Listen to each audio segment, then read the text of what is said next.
একঘেয়েমি পটলের তরকারি, পটলের ডালনা, পটল পোস্ত খেতে খেতে আর ভালো লাগছে না? তাহলে পটলের এই রেসিপি ট্রাই করুন। রেসিপি সম্পূর্ণ নিরামিষ, আর এভাবে বানালে ভাত রুটি দুটোর সাথেই খেতে একদম দারুণ লাগবে।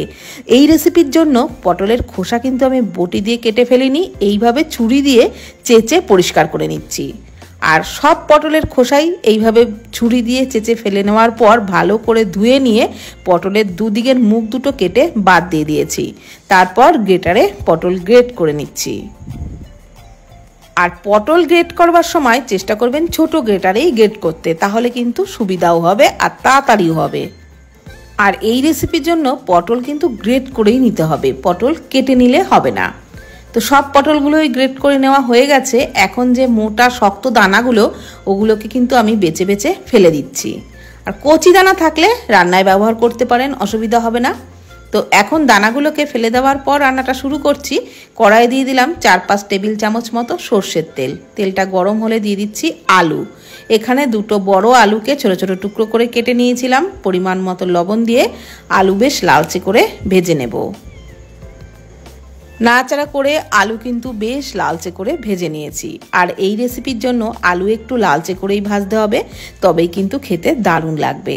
তো এইবার আলুগুলোকে তেল ঝরিয়ে তুলে নিচ্ছি। তারপর ওই তেলের মধ্যেই দুটো শুকনো লঙ্কা, 1/2 চামচ গোটা জিরে, 2-3 পিঞ্চ মতো হিং দিয়ে দিলাম। ফোড়নটাকে লো ফ্লেমে ভালো করে ভেজে নিয়ে দিয়ে দিচ্ছি 1 মুঠো মুগ ডাল। আর মুগ ডালটাকে কিন্তু আমি ধুইনি, সুতির কাপড় দিয়ে ভালো করে মুছে নিয়েছিলাম। তো ডালটাকে দিয়ে নাড়াচাড়া করে তেলে একটু ভেজে নিচ্ছি।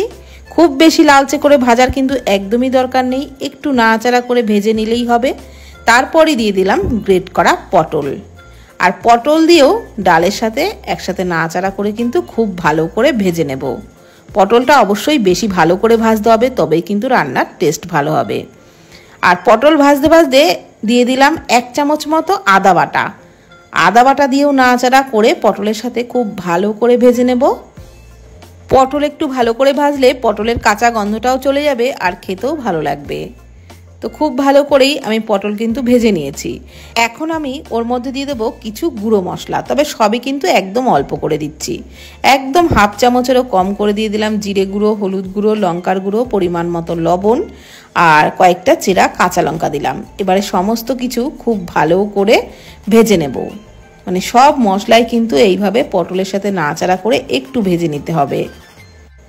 তো 1 মিনিট মতো নাড়াচাড়া করে পটল ভাজার পর পটলের কালারও কিন্তু চেঞ্জ হয়ে গেছে, আর পটলও ভালো করে ভেজে নেওয়া হয়ে গেছে। এখন আমি দিয়ে দিলাম 1 কাপ দুধ আর 1 কাপ জল। আপনারা চাইলে শুধু দুধ দিয়েও তৈরি করতে পারেন।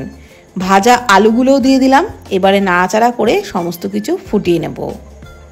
ঢাকনা চাপা দিয়ে 5 মিনিট মতন মিডিয়াম ফ্লেমে ফুটিয়ে নিয়েছি। এখন 5 মিনিট পর ঢাকনা তুলে নিলাম। এই রেসিপিতে ডাল কিন্তু সিদ্ধ হয়ে একদম ঘেটে যাবে না, অথচ সিদ্ধ হবে কিন্তু গোটা গোটা থাকবে। এইভাবেই কিন্তু ডালটাকে সিদ্ধ করতে হবে। তো সেরকমই হয়ে গেছে, আর একদমই শুকনো শুকনো হয়ে গেছে। ডাল আলু সবই কিন্তু ভালোভাবে সুসিদ্ধ হয়ে গেছে। তো নামানোর আগে দিয়ে দিলাম 1 চামচের একটু কম চিনি আর 1 চামচ মতো ঘি দিয়ে দিলাম। এগুলোকে ভালোভাবে নাড়াচাড়া করে মিশিয়ে নিলেই আমাদের দুর্দান্ত স্বাদের ইউনিক পটলের রেসিপি কিন্তু একদম রেডি হয়ে যাবে। ভাত রুটি পরোটা যা কিছুর সাথে এই রেসিপি খাবেন, খেতে দারুণ লাগবে। একদিন যদি বানিয়ে খান, রোজ রোজ বানানোর বাহানা খুঁজবেন। এটা কিন্তু এতটাই টেস্টি হয়। তো ভিডিওটি কেমন লাগলো প্লিজ কমেন্টের মাধ্যমে জানাবেন। ভালো থাকবেন, সুস্থ থাকবেন। ধন্যবাদ।